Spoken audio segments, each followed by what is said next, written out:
کی، ان کا مکمل قبضہ پاکستان کے جغرافیے میں قائم ہونے والے وطن پاکستان پر ہو گیا، اور انہوں نے پہلا قدم قائد اعظم کو قتل کر کے کیا، پھر ان کے دست راز خان لیاقت علی خان کو قتل کیا، پھر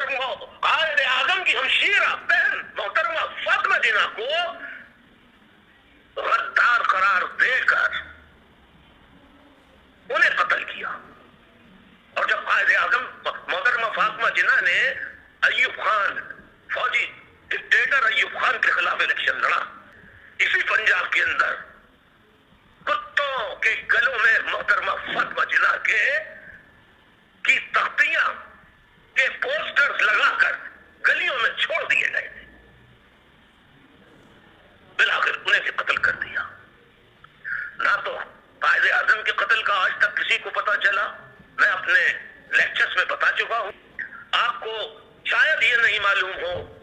کچھ لوگوں کو نئے، خاص طور پہ نئے لوگوں کے، کہ پہلا پاکستان کا چیف آف آرمی اسٹاف جو تھا وہ ایک برطانوی جنرل تھا، پاکستانی جنرل نہیں تھا۔